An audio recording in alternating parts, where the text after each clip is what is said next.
Hi there, it's Nikki from Happy Hormones for Life. Thank you for joining me for today's Lunch and Learn. I really hope you're well. It's a very challenging time for everyone. Second week of lockdown, and hope you're not going too potty. um, I am still working, and I hope you are too. Obviously, I know inquiries are down, but there's tons of stuff that we could be doing to improve our business structure, our strategies, and our readiness for the future. So one of those things is basically sorting out your website. Now, if you've got a little bit of time on your hands, or if not, but you're maybe not working with so many clients at the moment, then your website is something that probably needs improving, tweaking, binning, and starting again. I don't know where you are with that, but your website is your shop window, basically. So it's a complete reflection of you and your brand and your business and who you are. So you absolutely need to get it right. Now, most entities design their websites before they've worked out their brand identity, their ideal clients, their niche, their message, their stories, all of that. And that's why in the foundation we work on those things before we even get to the website module, because it's so important to have worked all that out and to absolutely have 100% total clarity of all of that stuff and who you are and what your message is and who you're targeting before you create what is essentially your shop window. So really, really important. So a website, what you need to be realizing or aware of is that you are selling your expertise, yourself, your own services. So the job of your website is to position you as the go-to authority in your field and build that know, like, and trust factor pretty quickly, because you've got literally 3 seconds. The latest stats are that you've got 3 seconds for someone to land on your page and kind of get that message across. That's the first impression. So they will go away within 3 seconds if your landing page or the first page they hit doesn't appeal to them or reflect what they're looking for, right? So that's good. You want a lot of people to go away, but you want your ideal clients to actually stay on your website and go and look around and do what they're meant to do, right? So you have 2 objectives in those 3 seconds for your website, and if it's not doing any of these 2 things, then you need to have a look at it. So first thing is to get them to click. Well, actually, both objectives are to get them to click. First one is to get them to click on a lead magnet or a free gift that you're offering, or to book a call with you. So they have to enter their email to do this. So that's the first thing. You need to get their email address. That's number 1 objective. Number 2 is to click for information on something they're looking for. So whether that's a blog or a video or any other thing you've got on your website where they can go through, read what they're looking for, because they're obviously, a lot of them are searching for something. They're not just coming to your website to see your pretty pictures. They are looking for a solution to their problem. So you send them off to an article or a blog or whatever, and then on that blog or article there is the call to action to click on your free gift or book a call. So either way, your aim is to get their email address so that you can then build that list that you've got, build your database of emails, and then nurture those people, because those are future potential clients. So those are the only 2 real main objectives of your website. So you need to make that as easy as possible for someone landing on your website to do. Okay, so I'm going to run through some absolute must-haves the minute I click on your website. And I'm quite happy, by the way, if you pop your website in the comments, and I will click on it, and if you think you've got all these things, then absolutely great. If not, I can just have a look at it for you. But must-haves, you must have, if you are an NT, you absolutely must have, the minute I click on your website, I want to see your smiling face looking back at me. You absolutely must have that. If you haven't got that, if you've got a picture of an apple or an avocado, then get your face on there because it is absolutely essential that when I come to your website, I need to see you. I need to see your lovely, smiling, welcoming, compassionate face so that I can then decide that you're trustworthy or not. If I don't see your photo, I'm not going to really bother trying to find it. So it doesn't do anything for me. Seeing an apple or a picture of a nice plate of food or whatever you've got on there, your logo even, I don't even want to see that. Just want to see your photo. Nice smiling photo. And then I'm going to say, if I'm the potential consumer, I'm going to say, oh, she looks very warm and welcoming and trustworthy. You're looking to build trust here, right? That's number one. Number two, you need a really strong headline. So next to your photo, you want a headline. What is it that you're about? I don't just want to see you, because you could be selling me anything. You could be a life coach. You could be a physiotherapist. I wouldn't know. So you need to actually be very clear about what you're doing, who you're serving, and what your kind of niche is, right? So a strong headline. So that headline can be either your vision, your personal vision. So we teach this in the foundation course about how to create your vision and your why. So that could be that. So I used to have, what my vision is. I used to have on the website, what if every woman in her 40s and 50s could feel better than she did in her 30s. That's kind of like a headline. It's kind of like, oh, what's she talking about? It's an intrigue. It's something that they might want to know more about. But now I have a different headline, and my headline happens to be at the moment, rebalance your hormones, reclaim your health, and feel better than ever. So again, I'm talking about hormones, I'm talking about health issues, and I'm talking about the actual benefit they might get from working with us. So a strong headline is absolutely imperative, because then they see you, they see what you're about, and those are the two main things. And then they'll either go or they'll stay, right? That's what you want. You don't want any sort of lingerers. You just want to, if they'll stay, they're going to look through your stuff. Okay, number three, you need a call to action. So that is a clear and compelling click. So click here for whatever. Okay, you need them to click.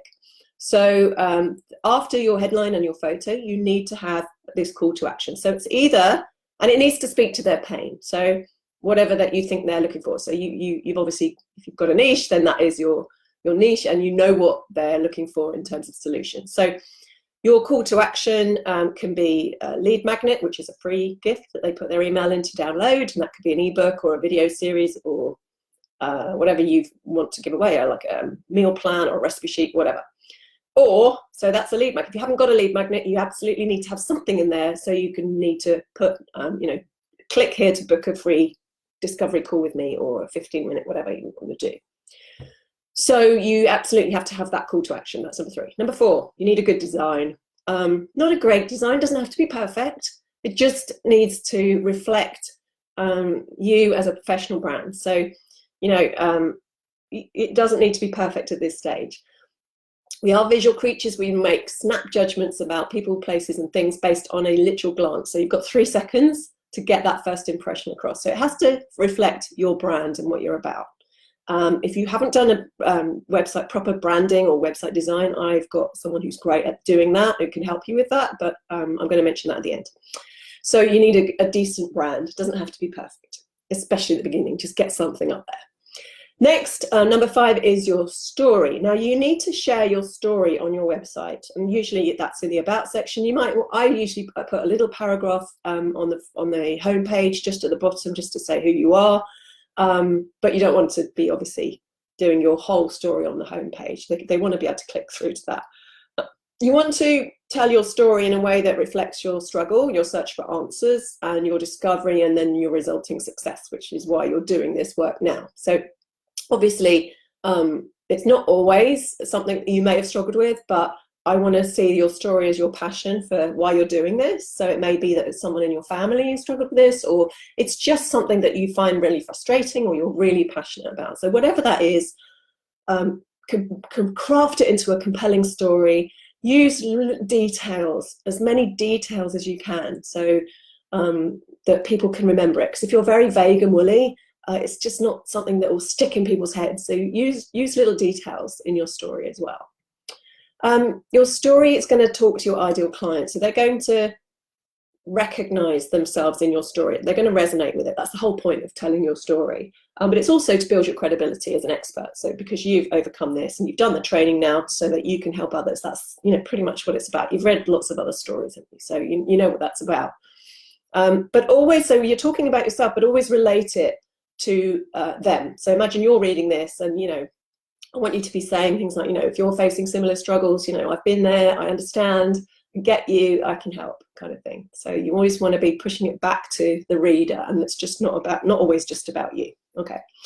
Next thing you need, I think I'm up to number 6, is social proof. So when you have clients, you need to be always asking them to provide a testimonial for you. So you want to be collecting and presenting as many of these before and afters as possible. So if you haven't seen many clients yet, you want to be asking friends that you've given advice to that might have made a difference, whoever you've helped, really, okay? Video testimonials are the gold standard. They are the best because they immediately, obviously, come across as more authentic.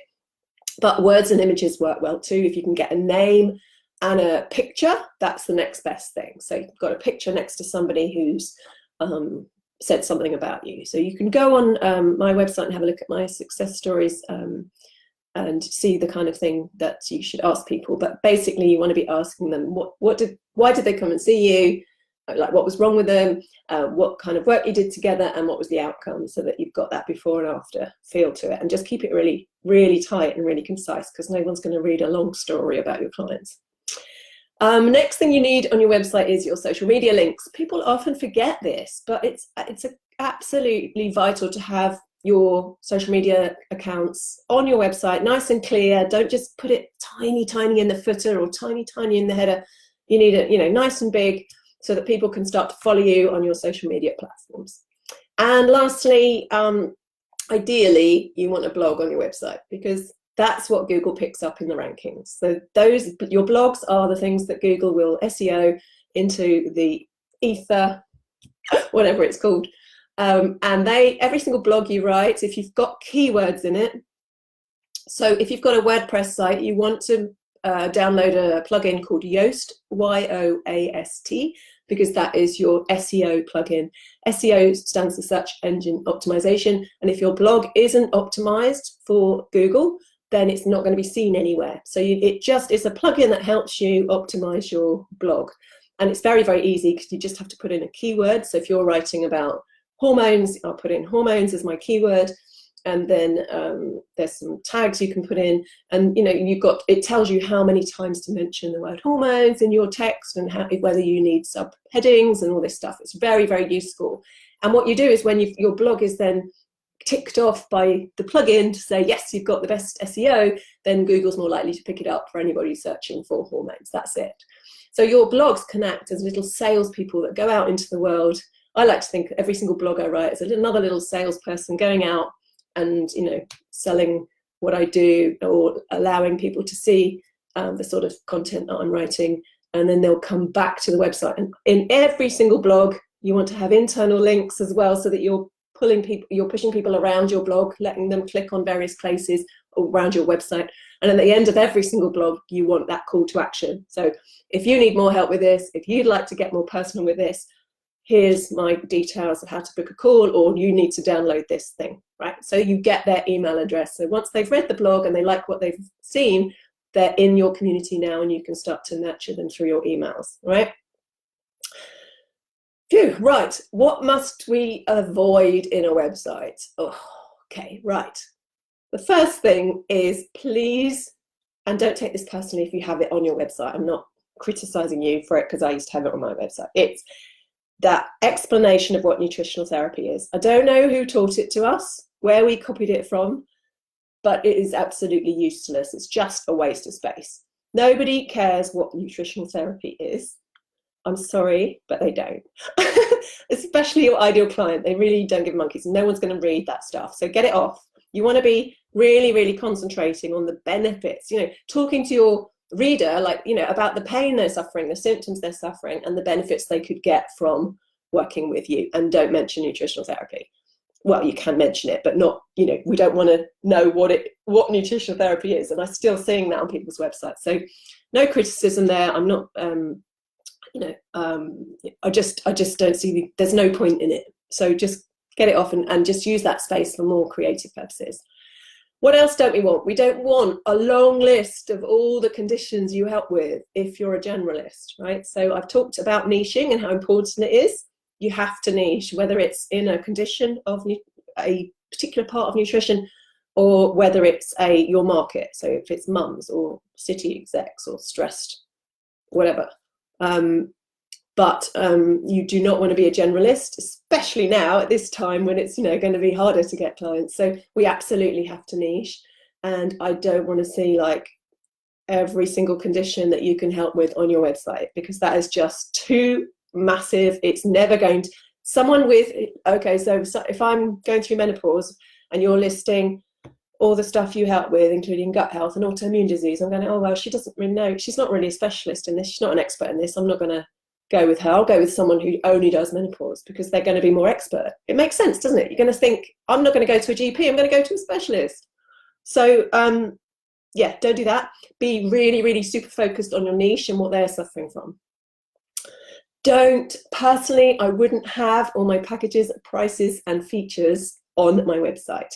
Now, there are a few exceptions to this, but if you've got we teach how to create a package, and if that's a 3-month package with testing and all sorts of stuff, you put the price on there of that, and they're going to go straight off your website, because they won't get the value of it from seeing it on a web page. They just won't.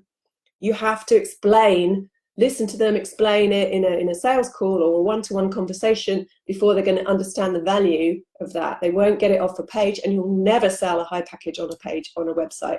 All it's going to do is make them go elsewhere. So I would be absolutely focusing on the benefits of working with you, the fact that these are the things you help with and support with, and then invite them to book a free call to discuss.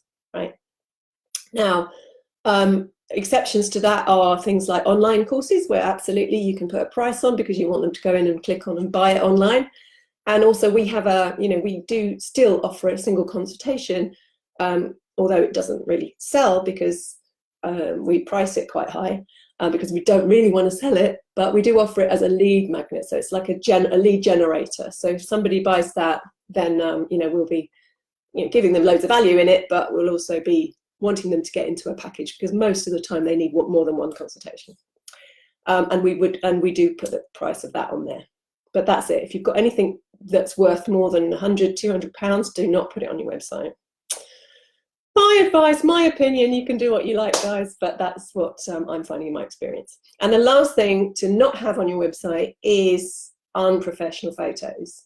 You might think it's a nice photo of you, but you really need to invest in a decent photographer who knows what they're doing. And at first, that's fine, put it up. If I'd rather have you have substandard photos on there than nothing at all. But as soon as you can get some decent headshots done, then I would be investing in a photographer. It'll make a massive difference to not only your brand, but the whole experience of somebody coming onto your website. I hope that's been useful. If you want help with your brand or your website or both, I have some really good people I can put you in touch with. So just message me with your email and I'll put you in touch and you can have a chat with them. Otherwise, have a fantastic week, guys. I'll see you soon. Bye.